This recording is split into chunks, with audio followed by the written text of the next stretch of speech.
Hello, and welcome to the first edition of Proud to be Pagan. Today, I'm just going to go over the introductions.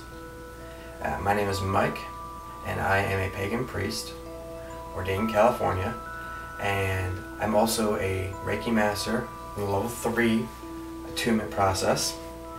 So, tonight, or today, whenever you're reading or watching, I'm going to go over just the basics of what you need and what you need to think about when you do your practice at home. Now, a lot of people are not very comfortable at home doing this practice because some people, maybe in their family, don't approve, or maybe in other aspects of their life don't approve. But when you're at home and you went by yourself and you know this is the right path for you, take it. This is what you need to do. Now, for starters, if you are going to go on this path, or if you're already on it and trying to get centered in it, you need to get something to write everything down with. Suggestion, just a spiral notebook. It's always your best bet. But if you can't get one of those, anything will do. Composition notebook. If you want to go a little more fancy, even if you're just, starting out, why not? Something a little more elaborate.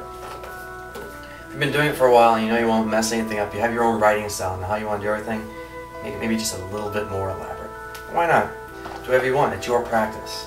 That's the beauty of being a practitioner of any faith, is especially when it's a solitary faith. In most cases, paganism and earth-based religions are solitary faiths. So, that being said, it's all up to you. You do what you feel comfortable doing.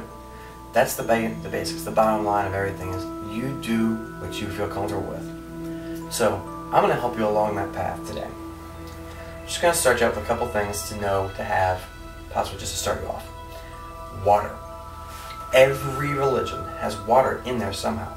Catholics, the Jewish people, even the Muslims, they have something to do with water. It's a purifying, cleansing element of life. So what you're going to want is you're going to want a chalice. Here's an example of a chalice. Now mine's a little bit fancy. It's not very fancy. It's not gold and speckled and jeweled, but and it does what it needs to do. A chalice can be anything from this to something as I was just talking about, or something as simple as a plastic cup. As long as you say it's your chalice and you keep it as your chalice. You're also going to learn how, if you don't already know how, to bless water to put in this chalice. Here I have my own personal blessed water. Simple enough. Just bless it to your own extent, however you feel comfortable blessing your water. Maybe say a prayer. If you're transferred from another religion, you feel this is where you want to be. Even if it's in the same ideals of that religion, a prayer of any kind, that energy, that effort put into making that, blessing that, is what's going to bless it. So, a couple more tools you're going to want to have. There are 3 things you really want to have. You want to have something to write everything down that you're learning, all of your ideas, things just pop in your head. So you want to have something to write with, something to write things down on. You're going to want something to focus on. You want to have some kind of object that you're going to put this devotion into it. Kind of like a net of this energy. Or, better yet, a central piece. And you also want an extension of your will, because sometimes you've got to make that just right. You got to put that right in that central point. Because if you put it on your hands or your thoughts go everywhere. Your hands can go only so far around. Now, that being said, again, we'll start with one of my favorites is the wand. Yeah, everyone's thinking, yeah, Mike, sure, Harry Potter wand, wonderful. Well, kinda, yes and no. This is an example of a wand. This is my wand. Now, a wand can be anything from a piece of a stick you found on the ground, or whatever. But this is basically your focus. So when you're doing something, you're pointing at something, it's going to focus in on a pinpoint. That's what you want to happen.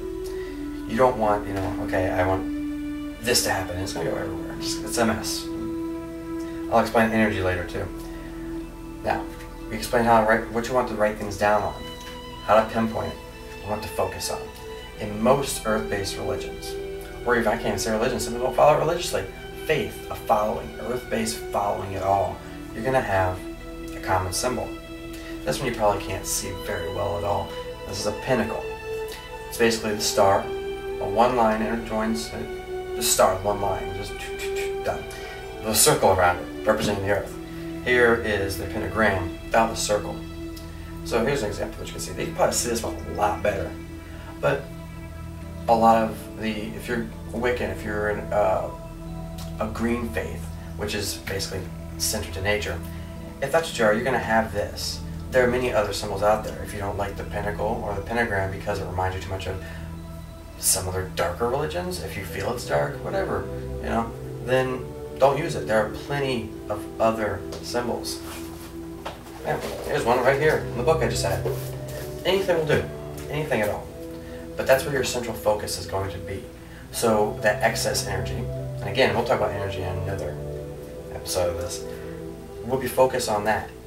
Because as a human, you're going to produce a lot of energy. Anyway, I think I've rambled on too much. If you have any questions, feel free to comment below. And please do not forget to subscribe. I appreciate it. And I will talk to you guys later. Namaste.